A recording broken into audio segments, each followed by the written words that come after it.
بسم الله الرحمن الرحيم. المنيو بتاعنا النهارده ملوخيه ورز بالشعريه وانير.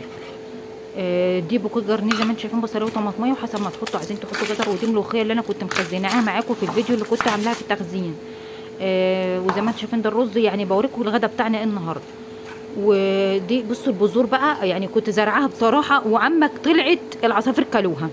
فالواحد يستغل كل حاجه من البيت، يعني البذور كده كده هتضيع في الشوربه، فاحنا نستغلها ونزرعها، وخصوصا ان الطماطم بلح وحلو. ميه على الولعه بتغلي عادي، ميه سخنه عادي، وهتسقطي فيها الارنب بتاعك مع الطماطم بقى والبصلايه والتوابل بتاعتك كلها، كل التوابل عندك، نص معلقه من كل حاجه، عشان ما هي بتهيالك ان الشوربه غامقه دلوقتي، لكن هي بعد حبه ما بتغلي بتفتحها. ربع معلقه من كل حاجه او نص معلقه حسب المعلقه بتاعتك يعني، عشان كتر البهارات بتغمق معاك الشوربه. وبعدين تسلقي الارنب وتسيبيه على جنب، ما توطيش النار قوي لان هو مش رز هيستوي على نار هاديه، لا خلي النار وسط عشان في ميه مغليه بتغلي منه الميه، ما البخار ما يعملش الميه بسرعه يخليها تتبخر وتقصر منك، ومنه ان هو تستوي برضه، لان لو وطيتي شمعه الميه مش هتغلي، مش هتستوي.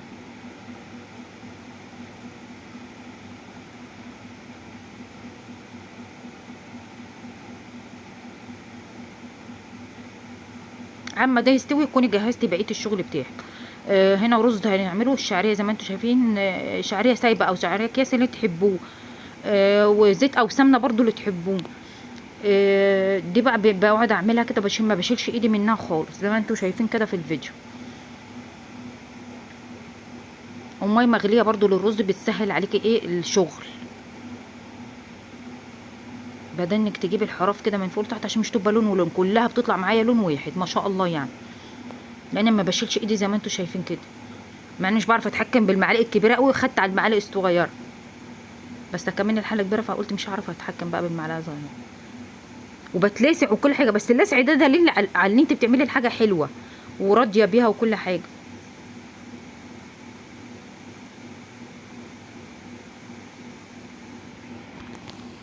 والله انا عامله الفيديو ده مخصوص عشان في اخت كانت طالبه مني ان انا اوري يعني اطبخ الملوخيه قدامها، اللي هي المتخزن، هي من الاردن بس انا مش عارفه اسمها ايه بصراحه، فلو هي سامعاني يبقى الفيديو ده مخصوص لها، بس هو متاخر شويه، بس يعني انا حاولت عشان اعمله لك على اصوله، يعني اجيب ارنب واجيب ونعمل رز بالشعريه كده حلو. فهو انا هوريكي برضو خطوات الملوخيه ازاي بس في الفيديو يعني.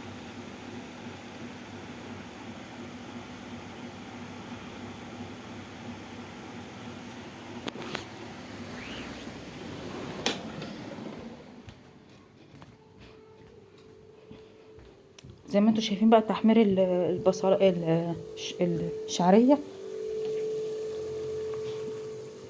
كلها لون واحد ازاي.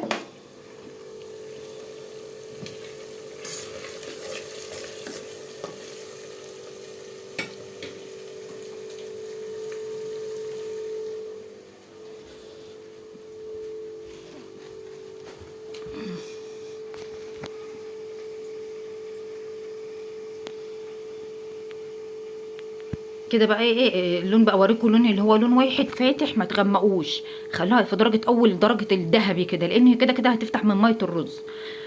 بصوا انا نزلت بحبه رز، وبعد كده عشان الحله بتبقى سخنه محتفظه بالحراره واحنا مولعين النار اساسا، فحبه بحبه كده بس تقلبي ان تبرد الشعريه بسرعه وتبرد معاكي الحله الرز اللي انت بتحطيه، وبعد كده بتنزلي بقى بقيه الرز زي ما انا عملت، والملح بتاعك والميه السخنه. وما شاء الله الاكل كله سهل وما بياخدش وقت والله، بس الواحد يعمل الحاجه بيكون عنده طاقه ايجابيه كده يعني، ما يعملش الحاجه وهو متزربن او متضايق.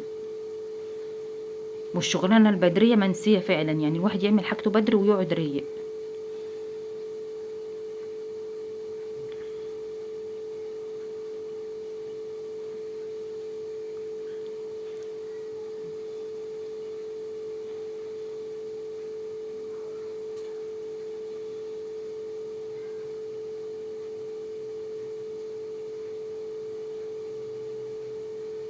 تقلبتين كده تشويحتين كده حلوين، وبعد كده تنزلي من الميه السخنه، هيفلفل معاكي ومنه هيسرع معاكي سوى الرز.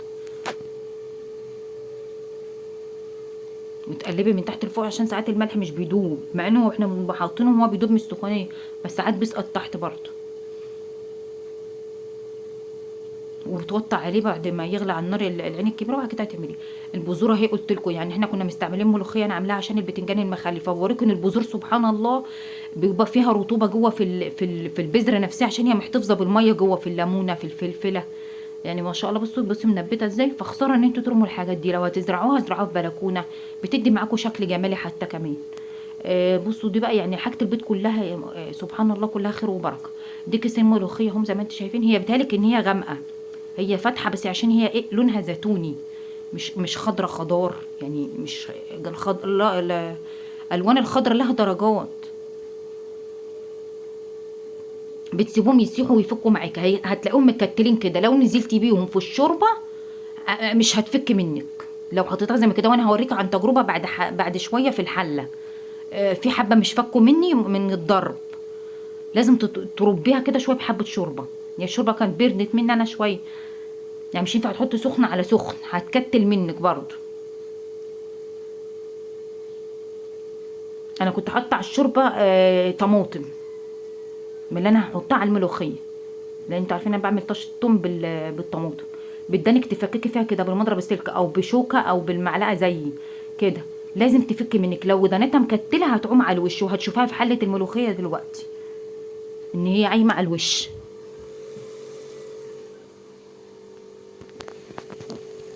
بدانك تكتلي فيها كده وتربي فيها، عشان خاطر الهوا ده بتبقى ايه يعني زي اللي واخده هوا. فسخن مع ساقع ما ينفعش.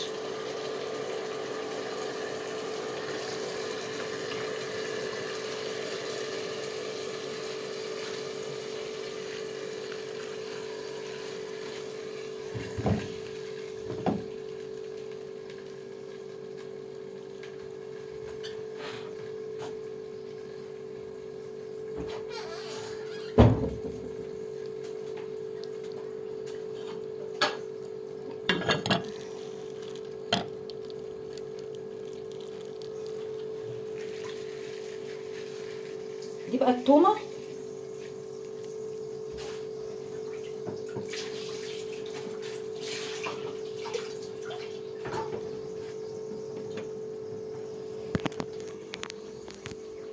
كده الشوربه زي ما قلت لكم عليها طماطم، ودي طشه التوم هنعملها يعني اجهز جنبيها. اما تعملوا الملوخيه بالزيت قللوا الشوربه شويه، وبعد كده ارجعوا زودوها زي ما انتوا عايزين. فهمتوا اللي انا قصدي عليه؟ غير لما بتحطي يعني الشوربه كتيره، فالملوخيه بتسقط وبتعوم على الوش بعد كده، فبتدن الشوربه سارده بتسرد ميه، يعني الملوخيه بتسرد من الشوربه. لكن لو عملت زي كده خليتيها يعني بصي يعني تقيله شويه، وبعد كده انت تحليها بالشوربه زي ما انا بقول لك. يعني قللي الشوربه وبعد كده حلي براحتك بقى، يعني كل شويه تزودي حسب ما انت شايفه. تفضيها في طبق تاني وتشوفي القوام بتاعها، او تجربيها بالكبشه زي ما انا بوريكي. هوريكم بقى اللي هي بتقوم على الوش لما بتنحط بحالها. انا كنت عايزه اوريها لكم وعماله اقول هعملها ازاي. طبعا الحمد لله جت من عند الله ان هي عملت حبه اجوا مش يعني وانا بضرب مش اتضربوا كويس كده. كنت بفضيها عشان اشوف القوام عامل ايه وارجع ازودها شوربه تاني.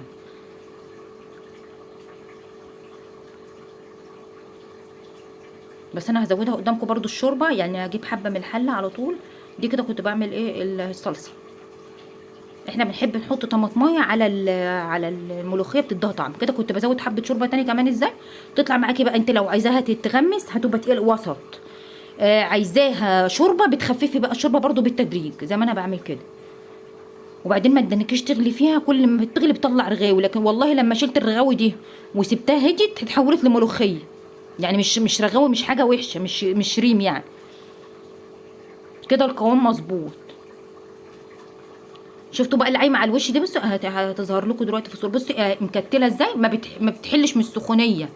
بتدناها محتفظه لانها كانت ساقعه ومكلبشه من الساقعه مثلا. فما جت تنزل في السخن دنتها زي ما كان مش اتحلت. فانت حليها بره زي ما انا عملت وربيتها كده، هتفك معاكي وهتبقى حلوه. بصوا عامله ازاي، مش رضيت تروح، بس انا طلعتها يعني ورميتها بصراحه الحبه دول. وادي ملوخيه متخزنه وبعملها بطريقتي بتقعد والله من السنه للسنه. يعني مش بجرى لها حاجه في الفريزر.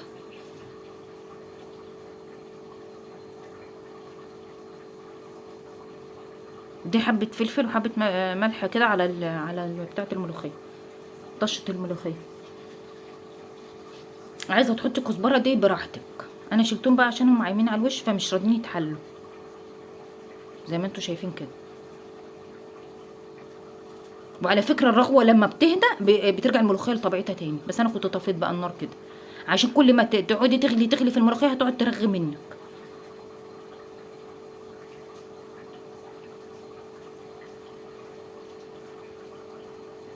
ويا رب هي يعجبها بس الفيديو وتسمعه. معلش انا اتاخرت عليكي، معلش انا كنت والله بجهز بس عشان اعمل لك فيديو يعني كامل، مش عايزه اعمل لك ملوخيه قردحي كده، قلت لا خليها ايه على بعضيها كده باكلتها المفضله، يعني يا ملوخيه على حمام يا ملوخيه على القنير، هما البياعين بيقولوا كده. بصوا انا كنت بوريكم ان هي خضره في البتاع البوله، بس هي مش واضحه شويه، بس هي عشان كتير على جزيئات على بعضيها فهي ايه خضره. ما شاء الله جميله والقوام مظبوط. لو انتوا عايزينها خفيفه شوربه تتشرب هتخففوا اكتر من كده. وانتوا لكم اللي قدامكم برضو يعني عينكم ايه مرايه زي ما بقول.